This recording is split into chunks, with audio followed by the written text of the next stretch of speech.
যুদ্ধের মেলা স্মৃতি, মেলা সময়ের দরকার। বলে রাখা দরকার, সত্যিকারের আধুনিক যুদ্ধ প্রতিরোধ, যাকে বলে মিলিটারি এনকাউন্টার, চাটগাতে হয়েছিল অনেক। চাটগা আসলে শত্রুদের সৈন্যদের দখলে আসে প্রায় 22 দিন যুদ্ধের পর। অ্যাডভেঞ্চার আর মৃত্যুর খবর সবসময় থাকতো। আমার বাসার উল্টো দিকের বাসায় ছিল কাজী আরিফের বাসা। তোমরা হয়তো অনেকেই চেনো তাকে, আর্কিটেক্ট, আবৃত্তিকার। সেই সময় সে এবং তার বন্ধুরা নানা রকম এক্সপ্লোসিভ নিয়ে শহরে বোমা ফাটাতো। সেনাবাহিনীর আতঙ্ক সৃষ্টি করত। আমরা যারা শিল্পী ছিলাম তাদের অনেকেই সরাসরি প্রত্যক্ষ যুদ্ধে ছিল। আমি ছিলাম না। হয়তো আমি ইতিহাস করার দলে ছিলাম না, ইতিহাস লেখার দলে। তবু শিউরে যাওয়ার মতো ঘটনা আমারও হয়েছিল। আমি আমার এক বন্ধু, পরে আর্কিটেক্ট হারুন, চাটগার বিপণী বিতানে বা নিউ মার্কেটে চা খেতে গেলাম একবার। তখন বিখ্যাত ডায়মন্ড হোটেলে সেনাবাহিনীর লোকেরা যারা সিভিল ড্রেসে ছিল আমাদের কনুই পরীক্ষা করলো। দেখলো আমাদের কনুইতে ক্রলিং বা মুক্তিবাহিনীর হামাগুড়ি ট্রেনিং আছে কিনা। সে যাত্রা বেঁচে এসেছিলাম। আর হ্যাঁ, যে ফরহাদের কথা বললাম, যুদ্ধের এক পর্যায়ে তাকেও প্রাণ দিতে হয়েছিল ফায়ারিং স্কোয়াডের সামনে। তার বোন ডাক্তার জাফরের স্ত্রী কামরুন্নাহার জাফর একসময় মন্ত্রী হয়েছিলেন। আমি ঢাকা ইউনিভার্সিটির ছাত্র। সিলেটে আমি 3 বার মরতে পারতাম। একবার একেবারে নিশ্চিত, আমার এখনো মনে আছে। আমি আমার স্ত্রীকে বলি, ছেলে মেয়েদেরকে, পাকিস্তান সেনাবাহিনী যখন আসলো, they were going from Sylhet headquarters to the Indian border. বুঝতে পেরেছ? মানে একদম ওই মিলিটারি গাড়ি সব মুক্তিবাহিনী ওদেরকে নিয়ে চেজ করে তাড়িয়ে নিয়ে ইন্ডিয়ান বর্ডার দিয়ে যাচ্ছে। মাঝখানে আমাদের বাড়িতে এসে উঠেছে। আমার মা, তারপরে বন্টন সবাই এখান থেকে একটু ইন্টেরিয়র ভেতরে ওখানে আমাদেরকে পাঠিয়ে দেওয়া আছে। আমরা পুরুষরা শুধু বাড়িতে আছি। এসে বলে হ্যাট হ্যাট হ্যাট বলে আমাদেরকে সবাইকে নিয়ে গেল। সবাই একটা মফলেজ পরা আর কি, গাছের ডালপালা লাগানো এই হ্যাটগুলোর উপরে, হাতে গান। পাশে জমিতে উপতে নিয়ে সবাইকে বলে এখানে, বলে তোমার লাইন করে বসো এখানে।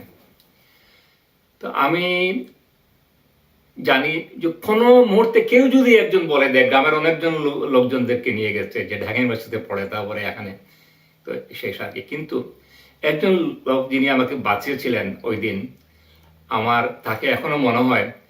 তারপরে আমি কোনো কথা বলতে পারিনি, জানি না উনি কোথায় আছেন। উনি আমাকে এরকম চোখটা টিপলেন। আমি বললাম যে কিছু বলতে চাচ্ছিলেন উনি আমাকে। তারপরে উনি ওদেরকে বললেন, তোমরা তো সবাইকে বাড়ির থেকে নিয়ে আসলে, কিন্তু বাড়িটা তো একা পড়ে আছে, কাউকে দেখতে যাওয়া উচিত বাড়িটা, ওই ছেলেটাকে পাঠিয়ে দিই বলে আমাকে উচারা দিয়ে বললেন তুমি যাও। মানে হি সেভ মাই লাইফ। আমার আব্বা চাচা সবাই কিন্তু এখানে বসে আছেন লাইন ধরে। আমি বাড়িতে চলে আসলাম, ওনারা ঘন্টা 2 পরে আসছেন। তো সবাই কান্নাকাটি আর কি, যে ওনারা ভেবেছিলেন যে আমি সেফলি আসতে পেরেছি কিনা, আর আমি ভাবছিলাম যে ওনাদের কি হয়। সেটা একটা। আরেকটা বলি, আমাদের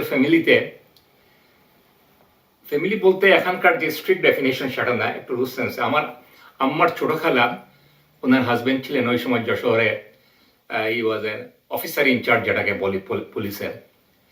ওনাকে নিয়ে গেল পাকিস্তান আর্মি। ওনার বড় ছেলে আমার চেয়ে 2 বছরে ছোট। তো যেহেতু আম্মার আপন খালাতো ভাই, মানে আমার মামা, একসাথে বড় হয়েছি আমরা, খুব ক্লোজ। আর আরেক খালা মানে আমার ওই নানির বড় মেয়ে, তার শুধু বিয়ে হচ্ছে। ওনার হাজবেন্ড তখন বরিশাল মেডিকেল কলেজে 5th ইয়ারের স্টুডেন্ট। 3 জনকে নিয়ে গাছের ডালের সাথে রশি দিয়ে বেঁধে, যেহেতু উনি পুলিশের অফিসার, আর বাকি 2 জন মেয়ে ফ্যামিলির 3 জনকে মারল গুলি করে। সেটা আমাদের যখন আমরা খবরটা পেলাম আর কি, ওই ইয়েটা আমাকে এখনো মানে কষ্ট দেয়। কারণ ওই মামা আর আমি খুব ক্লোজ ছিলাম। আমার আম্মার মামা বাড়ি গেলে ওখানে আমরা আম পাড়া, এটা করা সেটা করা, গুড়ার পেছনে গিয়ে দৌড়াদৌড়ি করা, সারাদিন খেলাধুলা ব্যস্ত থাকা, সবই করেছি। I still miss him. এবং এটা আমাদের সবার জন্যই it was a very sad thing. একটা ফ্যামিলির থেকে আমার নানি, উনিও মারা গেছেন, এই শোকটা তার পক্ষে সহ্য করা খুব ডিফিকাল্ট ছিল। তো উনি মারা গেলেন, নানি পরে মারা গেলেন, কিন্তু ওই ফ্যামিলিটা একেবারে ইট ওয়াজ টোটালি গন। এটা আমার কাছে খুব মনে হয়। এরপর থেকে আমার কাছে সত্যি কথা বলতে গেলে ধর্ম, কালার, মানুষের ওগুলা মূল্যটা অনেক কমে গেছে। কারণ I don't see any bearing on those things, bearing of those things on our lives. Actually, sir, a human being, how good you are, that is the most important thing. হ্যাঁ, যুদ্ধের সময় স্মৃতি বলতে গেলে যেটা বলছিলাম একটু আগে, আমরা তো যতটুকু পারছি আমরা পাকিস্তানি আর্মিকে প্রতিহত করার জন্য দেখে যে আমরা আস্তে আস্তে পারা যাচ্ছিল না, আমরা তখন সরে যাচ্ছিলাম, আমরা পিছিয়ে চলে আসতেছিলাম।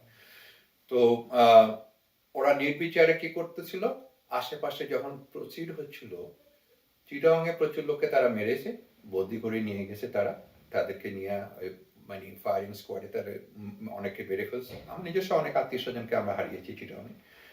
তারপরে যারা ইয়াং, তাদের প্ল্যান ছিল যত সব ইয়াং যারা স্টুডেন্ট আছে, যারা অ্যারাউন্ড 18 to 25, 30 এই রেঞ্জের কাউকে তারা রাখবে না, কারণ তারা জানে এরাই আন্দোলন করবে। এদেরকে সহায়তা করেছে কিছু বাংলাদেশে যারা কোলাবোরেটর বলা যায়, ওরা যারা পাকিস্তানি সরকারের সাথে তাদের সহযোগিতা ছিল, তারা অনেক কিছু হেল্প করছে এবং তাদেরকে এই ধরনের যারা ছাত্র সমাজ যারা আন্দোলনের সাথে ছিল তাদেরকে কোথায় কোথায় থাকে এগুলো দেখিয়ে দিয়েছে। আমাকেও ক্যাপচার করার জন্য এসেছিল আমার এক ডিস্টেন্স কাজিন, তখন সে ছিল কোলাবোরেটর গ্রুপে। তো আমি কি করছিলাম, আমরা তখন যখন আস্তে আস্তে পুরো তখন পাকিস্তান আর্মি যখন করে নিল, ক্যাপচার করে নিল, তখন সবাই ইন্ডিয়াতে যায় শেল্টার নিল। ইন্ডিয়াতে যখন ট্রেনিং ক্যাম্প শুরু হয়ে গেছে, তখন ছাত্র সমাজকে ট্রেনিং দেওয়া হচ্ছিল গেরিলা যুদ্ধের জন্য।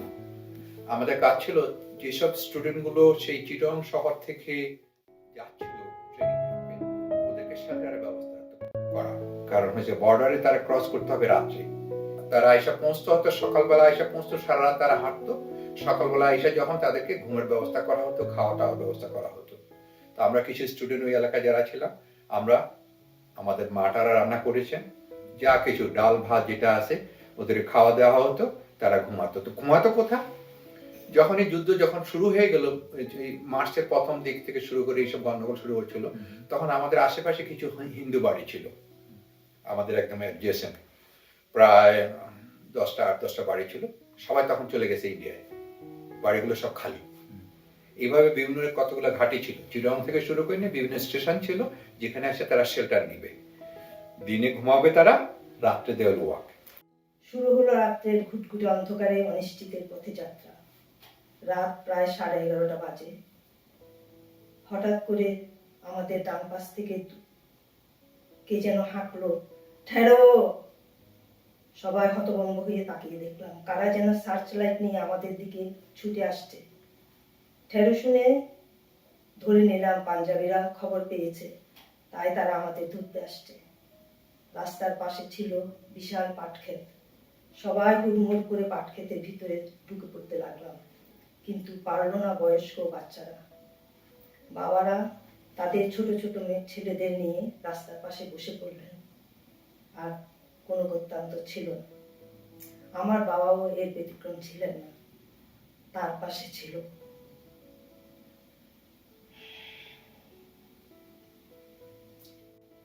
আমার ছোট 3 ভাই, ছোট 8 মাসের বাচ্চাকে পর্যন্ত সাথে নিয়ে আমরা সবাই ঢুকলাম পাটক্ষেতের ভিতর। আমার মা, বোন, আমি, দিদির 8 মাসের মেয়ে, আত্মীয় স্বজন ও দলের অন্যান্যরা পাটক্ষেতের যত গভীরে পারা যায় ঢুকে পড়লাম। সূর্য ডুবলে আমাদের যাত্রা আবার শুরু। এসে পৌঁছলাম এক খরস্রোতা নদীর পাড়ে। আমার সাথে ছিল কাপড় চোপড়ের ছোট্ট একটা পোটলা, যেটা মাথার উপর তুলে পার হচ্ছিলাম। অনেকটু পার হয়ে গেছে, হঠাৎ কানে ভেসে আসলো একটা স্ফুট আর্তনাদ, কে আছো, আমায় একটু বাঁচাও। আমি একটু দাঁড়িয়ে শব্দটা যেদিক থেকে আসছে সেদিকে তাকালাম। দেখতে পেলাম কিছু দূর কাকে যেন জলে ভাসিয়ে নিয়ে যাচ্ছে। দেরি না করে ছুটে গেলাম, হাত বাড়িয়ে দিলাম, ধরে ফেললাম।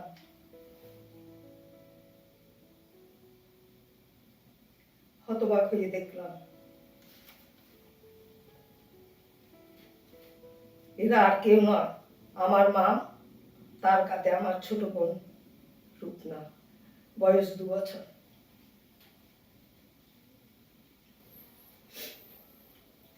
জানি না সেদিন স্বার্থপর হওয়ার জন্য নিজেকে ধিক্কার দিয়েছিলাম কিনা, তবে আজ মনে হয় আমি সেদিন বড় স্বার্থপরতার কাজ করেছি। মা, ছোট বোন কি করে পার হচ্ছেন খরস্রোতা নদীর মধ্যে দিয়ে, সেদিকে আমি লক্ষ্য না রেখে একাই স্বার্থপরের মতো পার হচ্ছিলাম। একদিন আমার ভাই, আমার ইমিডিয়েট ছোট যে ভাইটা, সে আমাকে একদিন নোয়াখালীতেই, আমাদের গ্রামের বাড়িতেই আমাকে বললো যে বুবু আপনার গলার চেনটা তো বেশ সুন্দর, দেখি তো আপনার চেনটা কেমন, আমি একটু পরে দেখি তো। তো আমার গলার চেনটা পড়ছে, ও পড়ছে এমনি। পরের দিন দেখলাম যে কি যে একটা চিঠি রেখে গেছে, যে আমার আম্মার কাছে লিখছে যে আম্মা আমি বুবু চেনটা নিয়ে যাচ্ছি, আমি ইন্ডিয়া যাচ্ছি, তো আমি যদি না ফিরে আসি তাহলে বুবুকে একটা চেইন বানাই দিয়েন। ওইটা পরে আমরা সবাই আবার কান্দাকাটি শুরু করছি যে আমার ভাই চলে গেছে এরকম। যা হোক, সেই সময়টা অনেক খারাপ সময় ছিল আমাদের। তখন আমরা 3 জন, 3টা বাসার মেয়ে। তখন আমরা গ্রামের থেকে হেরা আইসি, কেরানি আসছিল, আয়া কইছে স্যার আমার বাড়িতে গেলেন, আমরা যাইতাম না। তখন তোমার বাপে কইছে, সব কইছে যে না আমরা কোনো দিকে যাইতাম না, আমরা এই নিতাম মন লইছে, যেটা তাকে লইছে, আমরা এখানে নিতাম, আমরা গ্রাম দেশে যাইতাম না। এরপর তো আমার মাছ ধরল 1 মাস, 1 মাস পরে আমার মাছ হইল বৈশাখ মাসের 9 তারিখে। তখন আমরা এই বাসাতে বাচ্চা কানবো, তখন ভয়ের ছুটে গিয়ে সিঁড়ির নিচে বৈশা রয়েছে রাত্রে, অন্ধকার, লাইট টাইট নিবাইয়া। না হেরা তো গোলাগুলি করছে, আওয়াজ শোনা গেছে। তোর আমার লাইট লুইট দেখলে যদি আবার আয়া উঠে বাসা, তখন আমরা ভয়ে লাইট নিবাই লেছি, নিবাই নিয়ে সিঁড়ি নিচে বয়ে দিছি যে বাচ্চার কানে আওয়াজ না হয়।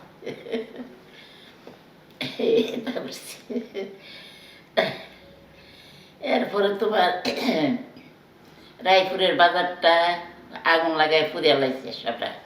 7 দিন বড় আগুন জ্বলছে, আমরা তো বাজার সার করে আনতে পারছি না। যদি বাজারে দিচ্ছে 1 কেজি চাল দিলে, মাছ দিলে, তরকারি টরকারি দিছে, কাল আবার যাওয়ান লাগবো, একবারে নুন যেত না। আবার পরের দিন গিয়ে আবার বাজার সাজার করে আনছি। তখন আরম্ভ হয়ে গেছি গা, তখন আমরা নোহালি রায়পুর ছিলাম বাসার মধ্যে। তখন তোমার বাবা অফিসে যাইতো, পাঞ্জাবিরা কইতো, রাজাকারা কইতো এরা লগে ট্রেডিং দেওয়ান লাগবো, এরা লগে লগে এরা সাথে সাথে তাপন লাগবো, বুঝছো নি। তখন তোমার বাপা এরা সাথে সাথে গেছে, একটা মাঠ ছিল, মাঠের মধ্যে এরা লগে যদি হেরা অত্যাচার করে, এই ওর কারণে হেরা ওই নিয়ে সাথে সাথে রয়েছে, বুঝছো নি। তখন অফিসে ঢুকে সাইরে আলুর প্যাকেট ছিল, এইগুলি হেরা বাইর করে নিচ্ছি গা। তখন তোমার বাপের চিন্তাতে পড়ছে, যাই রে ওগুলো আলুগুলি সবগুলি নিয়ে গে আমি কীভাবে বুঝ দিব, সরকারের বুঝ দিব লাগবে তো। তারপর শিরসাবে ডেকে আনছে যে মানে অবস্থায় হেরা আলু টালু সব লয়ে গেছে গা। Now I will describe my personal experience during the period from March 1971 to January 1972. This is a completely true statement and I vouch to stand by its description. We moved to village which is situated on the other side of the river Kornofuli in early April. At first myself, my mother and young sisters and brothers went as the army collaborators were targeting and killing the youths and Hindus in the beginning. My father joined us in the 2nd week of April.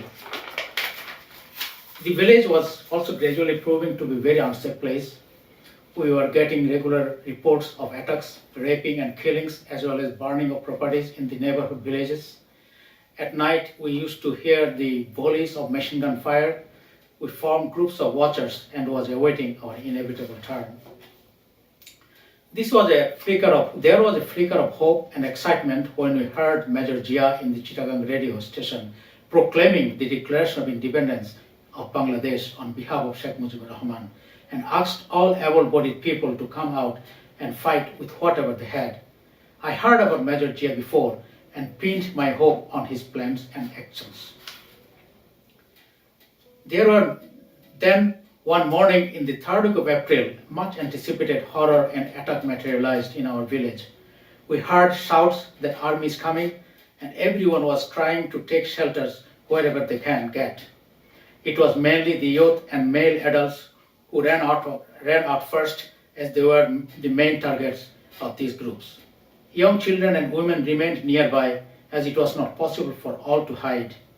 There were sounds of gunfire, screams, and smoke billowing from burning houses. I, along with 8 or 9 other men, ran into a ditch at the end of a field which was dry, and quietly lay down flat at the bank of the ditch to remain invisible.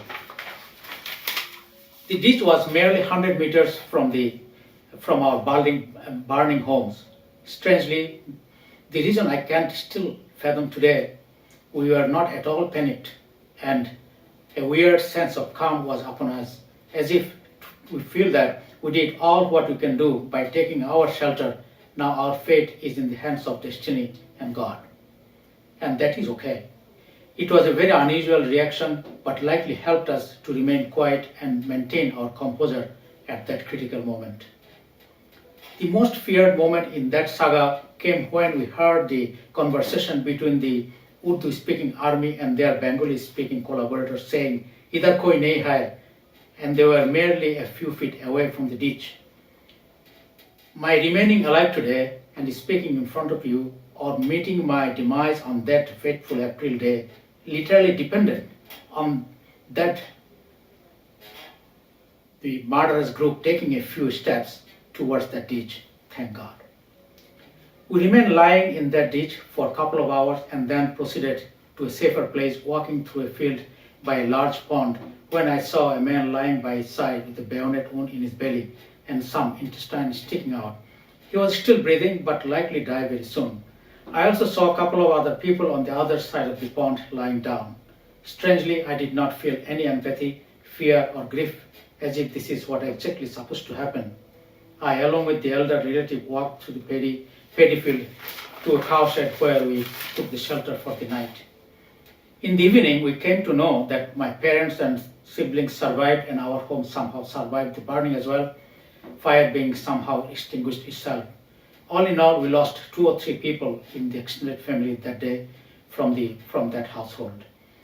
Next early morning, I, along with my uncle, walked about 20 kilometers to take refuge in a home of a very distant relative by Bay of Bengal. I stayed there for a week. Then a decision was made that I needed to go out to India as the first member of our family, as the young adults are being targeted the most. An arrangement was made with an agent, or Jalal we used to call at that time, and started for India on foot. We crossed hills and jungles, crossed rivers and streams, and after 7 days of walking across the border to reach Damagiri in the district of Mizoram. We ate khichuri once a day, slept on bare ground, had cut bamboo pieces to carry water. There were mosquitoes and insects day and night. We had a profound, undescribable sense of relief when we crossed last shallow stream to reach India. I was accompanied by 2 cousins along the journey. From Damagiri, we went to Lungle and then to Aizawl, capital of Mizoram, by Indian Army truck. I got dysentery in Aizawl and spent 5 days in the hospital. I was very tired and dehydrated, but had to continue my journey. From Aizawl, we went to Silchar in Assam and took shelter in the house of a Bangladeshi expatriate, and for the first time took a good shower and ate a good food since the journey started about 3 weeks ago. I cannot state enough of the generosity of the people along the way. From Silchar, I went to Kolkata by train, which took 3 days, and went to my uncle's home, who were extremely surprised to see us in this condition unexpectedly, but embraced us with warm heart. Now, myself being safe, there were profound anxiety and stress not knowing what happened to the rest of my family, whom I left in Chittagong. I knew that they reached safely in a camp in Agartala via Kumilla only in the end of September. Their journey is another horrendous description. I want to take the opportunity to express my gratefulness and appreciation for the help, kindness, and support I got from people of West Bengal and the government of India. We had free transportation by buses and train. Everywhere we were greeted with Joy Bangla. We were given weekly ration of rice, dal, potato, and small sum of cash. The interim government of Bangladesh, which was formed near the border early on, had offices in Theatre Road in Kolkata, where I frequented often. I enrolled as a medical assistant to work in camps given my background as a medical student and was waiting for deployment. I was regularly listening to Sadhin Bangla Betar Kendro, patriotic songs, Charampatra by Amar Akhtar Mukul and Jalal Darbar. I still vividly remember the posters all over the place depicting Yahya Khan as a monster with writing, "Ei Januartake hottya korte hobe." Gradually, we had the sense that the freedom fighters are being more organized and effective in attacking Pak army and their collaborators all over East Pakistan, but mainly in the border area. The puppet governor of East Pakistan, Monayam Khan, was assassinated at that time. India was crucially supporting the freedom fighters in all possible way. India was putting tremendous pressure diplomatically on Pakistan. Canada, UK, Australia, New Zealand, and Russian bloc was supportive of the freedom fight, and US under President Nixon was undermining it by all possible means. Also, 10 million refugees were a big burden on India. Our anticipation was building up for something positive. We were smelling freedom. In the early December 1971, India recognized Bangladesh and Pakistan attacked India in the Western Front. The war started in full force and we saw the Indian fighter planes attacking East Pakistani position across the border. The war was ferocious, forceful and costly, but ended quickly with the surrender of 95,000 Pakistani army to join Indian Mukti Juddha Command on December 16, 1971. আমরা তখন লাহিড়ী মোহনপুর বলে পাবনা জেলার লাহিড়ী মোহনপুর বলে একটা গ্রামে ছিলাম। পাকিস্তান সেনাবাহিনী আসা শুরু করেনি, তারপরেও কিছুদিন পরেই পাকিস্তান সেনাবাহিনী আসা শুরু করলো। আমরা বাড়ি ছেড়ে যেই শুনি যে সেনাবাহিনী আসছে অমনি বাড়ি ছেড়ে আমরা সবাই দৌড়াতে অন্য গ্রামে চলে যাই। অন্য গ্রাম থেকে আবার যখন শুনি যে সেনাবাহিনী ফিরে চলে গেছে তখন আবার আমরা বাড়ি ফিরে আসি। এরকম করে আমাদের প্রায় 2 মাস মতো কেটে গেল। তারপরে দেখলো মা একা এবং বাবার পার্টির কিছু লোক ছিল আমাদের বাড়িতে। তারা বললো এখানে থাকাটা খুব একটা নিরাপদ হবে না। তখন আমরা আরও ভিতরে গ্রামের দিকে চলে গেলাম, অনেক দূরে গ্রামের দিকে গেলাম। ওখানে যেয়ে 10-15 দিন থেকে আসলাম। তারপরে শোনা গেল ওই গ্রামের দিকেও আর্মিরা যাচ্ছে। তারপরে সেখান থেকে আরও ভিতরের গ্রামের দিকে চলে গেলাম আমরা। তারপরে দেখা গেল যে না, গ্রামে গঞ্জেও অনেক আর্মি ঢুকে যাচ্ছে, পাকিস্তান আর্মিরা ঢুকে যাচ্ছে। তখন আমরা আবার বাড়ি ফিরে এলাম। বাড়ি ফিরে এসে হয়তো সম্ভবত 25শে মার্চ 71-এর 25শে মার্চ যুদ্ধ শুরু হলো। আমরা জুন মাসের দিকে ইন্ডিয়ার উদ্দেশ্যে রওনা দিলাম। প্রথমে নৌকায় করে গিয়ে নামলাম একটা জায়গায়। সেখান থেকে গরুর গাড়ি, তারপরে হাঁটা, খাওয়া দাওয়া নেন কারো। বিভিন্ন গ্রামে কোনো বাড়ি থেকে হয়তো কিছু খাবার দাবার দিচ্ছে, তখন আমরা খাচ্ছি। এইভাবে কোনো সময় রিক্সা, এই রিক্সায় যেতে গিয়ে ভেড়ামারা বলে একটা জায়গা আছে বাংলাদেশে, সেই ভেড়ামারায় আমরা আটকা পড়লাম এক বিহারিদের হাতে। কয়েকজন বিহারিদের হাতে আমাদের পুরো পরিবারটাই আটকা পড়লো। তখন ওই ভেড়ামারাতে বাবার পার্টির লোকজন সব, কামাল ভাই, সেলিম ভাই, ওয়াহিদুল ভাই, বিভিন্ন লোকজন, ওনারা অনেক চেষ্টা করে আমাদের ওই থেকে মুক্ত করলো, বিহারিদের হাত থেকে। এমন একটা জায়গায় নিয়ে আটকে রেখেছিল, সে জায়গাটা ছিল একদম ভাঙা একটা আটা ভাঙা মিল, এবং সেখানে অনেক রক্ত ছিটানো ছিল। আর আমরা দেখছি যে ওই রাস্তা দিয়ে সমান তালে আর্মিদের গাড়ি যাচ্ছে আর আসছে, পাকিস্তান আর্মিদের গাড়ি যাচ্ছে আসছে। আমরা তখন খুব ভয়ই পেয়ে গেছিলাম। তারপরে ওখান থেকে ছাড়া পেয়ে ভেড়ামারার রায়টা হয়ে আমরা ফিলিপনগর বলে একটা জায়গা আছে সেখানে গেলাম। ফিলিপনগরে ওই দিন রাত্রে আমরা থাকলাম। থাকার পরে পরের দিন আবার আমাদেরকে নিয়ে গেল ফিলিপনগর থেকে মহিষকুণ্ডি বলে একটা জায়গায়। ওইখানে মহিষকুণ্ডি যাওয়ার পরে আমরা মানে সন্ধ্যের দিকে গিয়ে পৌঁছালাম। তারপরে কিছুক্ষণ থাকার পরে অনেক রাত্রে আমরা ওই মহিষকুণ্ডি বর্ডার আছে, বর্ডার এলাকা, মহিষকুণ্ডির ওপারে ইন্ডিয়ার জলঙ্গি, অনেক রাত্রে নদী সাঁতরে আমরা সব ওই জলঙ্গির ওপারে উঠলাম। ওঠার পরে শুধু ধুধু মাঠ, আর কিচ্ছু দেখা যায় না। আমি যদিও অনেক ছোট, আমার অত মনে নাই, তবুও যেটুকু মনে করে করে বলছি আর কি। তারপরে ধুধু মাঠ পেরিয়ে গেলাম, যাওয়ার পরে অনেক দূরে জলঙ্গির একটা জায়গায় একটা বোধহয় কোর্ট, সম্ভবত ওটা কোর্টের বারান্দায় আমরা রাত্রি কাটালাম। তারপরে ওখান থেকে পরের দিন সকালবেলা আমরা বাস ধরে কৃষ্ণনগর গেলাম, ইন্ডিয়ার। কৃষ্ণনগর থেকে আমার মেজদা থাকতো কলকাতার আগরপাড়াতে, আমার মেজদার বাড়িতে আগরপাড়াতে গেলাম। ওখানে গিয়ে দেখি বাবা বেশ মোটামুটি ভালোভাবে মুক্তিযোদ্ধাদের একটা বেশ গড়ে তুলেছে। তারপরে ওই আগরপাড়ায় আমার মেজদা, ও মানে মেজদার বাড়ি অরুণ লাহিড়ির বাড়ি আর কি, মেজদার বাড়ির সকলেই মুক্তিযোদ্ধাদের সাথে বেশ সহযোগিতা করছে।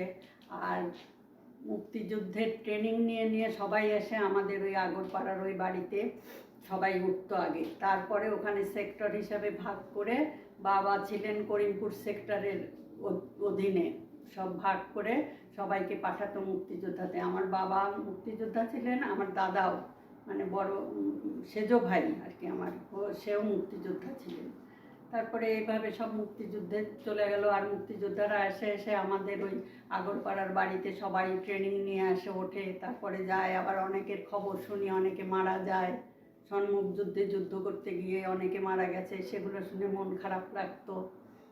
এইসব হওয়ার পরে তারপরে ধীরে ধীরে আমরা শুনছি দেশ স্বাধীন হবে, দেশ স্বাধীন হবে, আমরা আনন্দে আছি।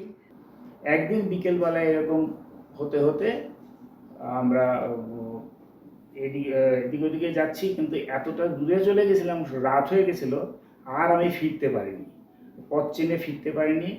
একা, কাউকে চিনিও না, কেউ কোথায় যাবে, সবারই তো আমার মতনই অবস্থা। যাই হোক, এদিক ওদিক ঘুরলাম, এক রাত্রে ওইভাবে বাইরে বাইরেই কেটে গেল।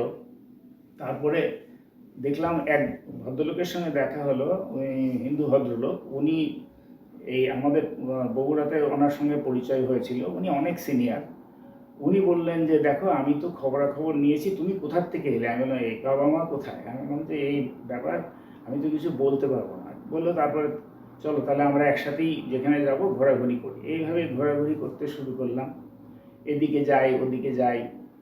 তারপরে এত গহীনে গেছি যে তখনও পাকিস্তান আর্মির সেখানে যাওয়ার কোনো সুযোগ হয়নি। আমরা যেতাম, ঘুরতাম, কিন্তু খাওয়ার ব্যাপারটা মানে অনিশ্চিত ছিল। যেদিন যা পেয়েছি, যেটুকু মানে দয়া করে দিয়েছে খেতে, সেটুকুই খেয়েছি। না খিদে না পেলে, অনেক সময় খাদ্য না পেয়ে জলও খেয়ে থেকেছি। এরকম করতে করতে এই ভদ্রলোক এদিক যায় ওদিক যায়। আর এই কোনো গ্রামে দেখি যে কিছু কিছু ছেলেপেলে আছে যারা বলছে তোমরা এদিকে যাচ্ছ ওদিকে যাচ্ছ, তোমরা এক কাজ করো, তোমাদের এই খবরটা তোমরা অমুক জায়গায় দিয়ে দিও, ওই খবরটা তোমরা অমুক জায়গায় দিয়ে দিও। তারপরে এইভাবে চলতে শুরু করলো। আমরা চলতে হঠাৎ একদিন ওই ভদ্রলোকের পরিচিত আর এক ভদ্রলোকের সঙ্গে দেখা হলো। তিনি মুসলিম, কিন্তু তিনি ওইরকম আমাদের মতনই, তিনিও ঘুরে বেড়াচ্ছেন, পালিয়ে বেড়াচ্ছেন, তারও ফ্যামিলি ডিটাচড হয়ে গেছে। তা মোটামুটি আমরা তিনজন ফ্যামিলি ডিটাচডের মতনই ঘুরছি, মানে ফ্যামিলি ডিটাচড অবস্থায় ঘুরছি। এর মধ্যে ঘুরতে ঘুরতে একদিন দুদিন এরকম একটা ঘটনা মনে আছে যে দুদিন শুধু জল খেয়ে যখন কাটিয়েছি, তখন থার্ড ডেতে একজন বললেন যে তোমরা এই করছো, তোমরা দেখো পাশের এই জায়গায় এক ভদ্রলোক, উনি একটা করেছেন, দুপুরবেলায় রোজ খাওয়ান 1টা থেকে 3টের মধ্যে, এটা আমার মনে আছে, 1টা থেকে 3টের মধ্যে যেই যাক তাকে উনি খাওয়াবেন, ডাল ভাত খাওয়াবেন। তা আমরা তো তখন খিদের ওনার শুনে আমরা তাড়াতাড়ি সেখানে গেলাম, খেতে বসলাম। খেতে বসবার পরে ডাল ভাত, কচুর পাতা কেটে উনি খেতে দিলেন। অনেক লোক খাচ্ছিল, আমরাও খেলাম। তখন আমার একটা জিনিস মনে আছে, উনি আমাকে একটা কথা বলেছিলেন, ওই ভদ্রলোককে তো চিনতাম না। তা আমি যেখানে খাচ্ছিলাম, সেখানে ওই আমার থালার পাতার উপরে 4-5টা ভাত শেষে থেকে গেছিল। উনি আমাকে বললেন যে বাবা ওই ভাত কটা খেয়ে একটু পানি খাও, কারণ এমন দিন আসতে পারে তোমার যে অবস্থা, তাতে তোমার ওই ভাতের আর এক গ্লাস পানি তোমাকে হয়তো একদিন জীবন বাঁচাবে বেশি। তো দেখলাম হ্যাঁ উনি ঠিক কথাই বলেছিলেন। খেলাম, খেয়ে পানি খেয়ে তারপরে ওনাকে অনেক কিছু বলে তারপরে বেরিয়ে গেলাম। আমরা তিনজন এইভাবে উদ্দেশ্যবিহীনভাবে ঘুরি, এর খবর ওর কাছে পৌঁছাই। তখনও জানি না যে অগোচরে আমরা তখন যে যারা দেশমুক্ত করতে নেমেছে তাদেরকেই আমরা সহায়তা করছি, এটা পরে বুঝতে পেরেছি। যাই হোক, সরাসরি তো আর কখনো ওইভাবে যুদ্ধ হয়নি, আমরা খবরটা পৌঁছে এভাবেই আমরা মানে অংশগ্রহণ করেছি। তারপরে যেতে যেতে এটা অনেক শর্টে অনেক বিস্তারিত ঘটনা আছে জীবনে। যাই হোক, ছোট্ট করে বলতে গেলে এর মধ্যে ঘুরতে ঘুরতে একদিন সকালবেলায় আমরা ভোর হচ্ছে, তখন দেখছি যে ওই দূরে একটা রেল লাইন দেখা যাচ্ছে। এই রেল লাইনের ওপরে কাঠের যে রেলের স্লিপার, তার উপরে বিভিন্ন জায়গায় জায়গায় কিছু কিছু করে ছেলে বসে আছে। তা আমাদের সঙ্গে যে ভদ্রলোক পরে থার্ড টাইম যার সঙ্গে দেখা হয়েছিল, উনি বললেন যে দেখো সব ছেলে পেলে এরকম কেউ না কেউ কিছু করছে, আর এরা এখানে বসে আছে, এটা আমার কাছে এদের গতিবিধি খুব একটা ভালো মনে হচ্ছে না। তো আমাদের একটু সাবধানে থাকতে হবে, তোমরা কোনো কথা বলবে না, আমি যা বলার বলবো। আমরা গেলাম, ওই পাড় দিয়েছিলাম, কে যায় বলে ওরা জিজ্ঞেস করলো। উনি বললেন যে আমরা গ্রামের থেকে এই গ্রামে থাকতে পারিনি, চলে এসেছি। তো ওরা জিজ্ঞাসা করলো হিন্দু না মুসলিম।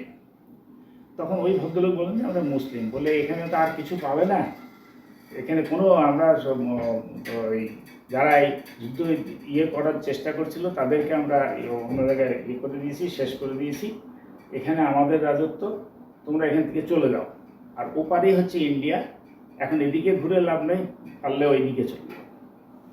যাই হোক, ওখানে আর কোথায় যাব, ওদিকে যাব বললেই তো আর যাওয়া যায় না। তা আমরা উদ্দেশ্যবিহীনভাবে আরও সামনে কিছুটা হাঁটলাম। হাঁটতে হাঁটতে হাঁটতে হাঁটতে একটা জায়গায় একটা ওই বাড়ির ঘরের আড়াল পড়েছে, রেল লাইনের পাশাপাশি ঘর ছিল, ঘরের আড়াল পড়েছে। তারপর বেরোতে গিয়ে দেখলাম যে ওই দুই ভদ্রলোককে, আমার সঙ্গী যে দুজনকে আমি হারিয়ে ফেলেছি। ওরা যে কোন দিক দিয়ে চলে গেল আমি বুঝতে পারিনি। তখন আমি উদ্দেশ্যবিহীনভাবে একটু আতঙ্কগ্রস্ত হয়ে যখন ঘুরি, তখন দেখলাম একটু দূরে এক মহিলা, ওই বাঙালি নন কিন্তু বাংলায় কথা বলছেন, সিঁদুর পড়া আছে। উনি বললেন যে বাবু তুমি এদিকে আসো, কোথায় যাবে? তা আমি বললাম যে আমি তো এরকম চিনি না, এই ব্যাপার। বলে শোনো, ওদের কাছ থেকে তোমরা চলে এসেছো, খুব ভালো করেছো।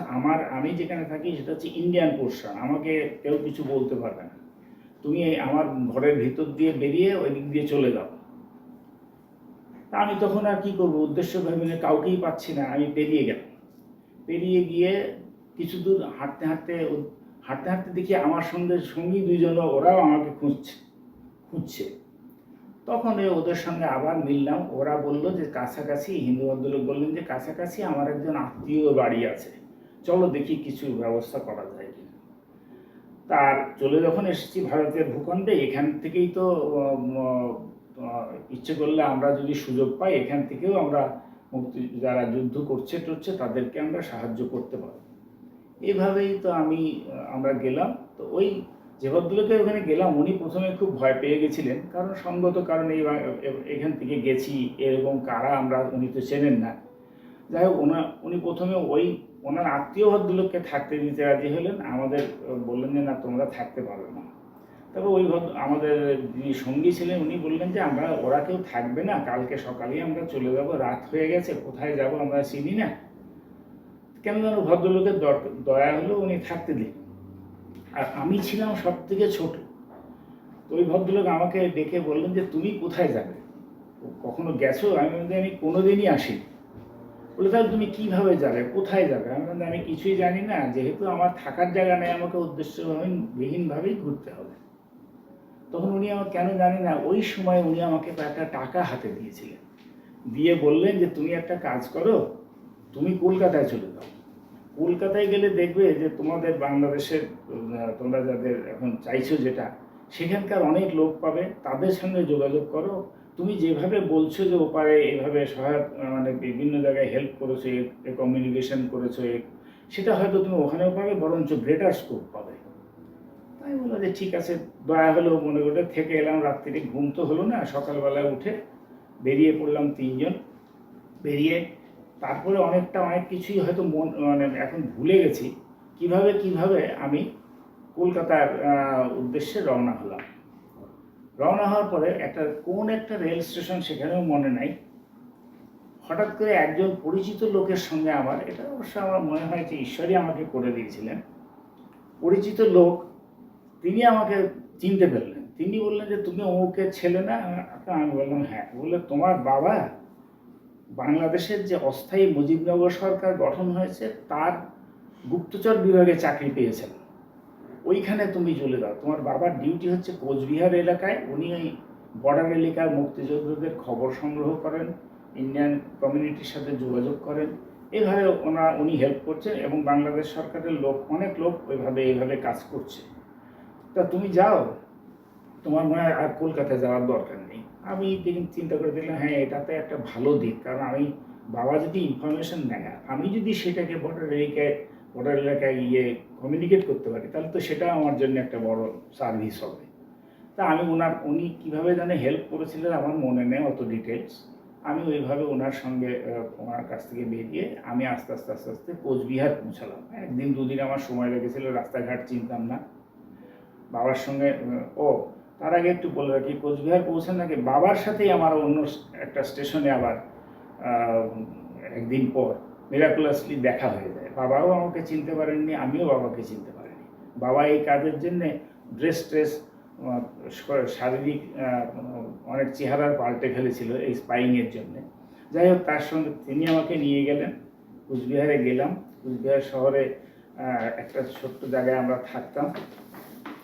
এক জায়গায় ওই রোজ এরকম বাবা চলে যেত, খবর আনতো। আমি হয়তো যেদিন সুযোগ পেতাম সেদিন চলে গেলাম বর্ডার এলাকায়, যোগাযোগ করলাম। এইভাবে আমার একটা মানে কাজকর্ম করার একটা সুযোগ পেয়ে গেলাম।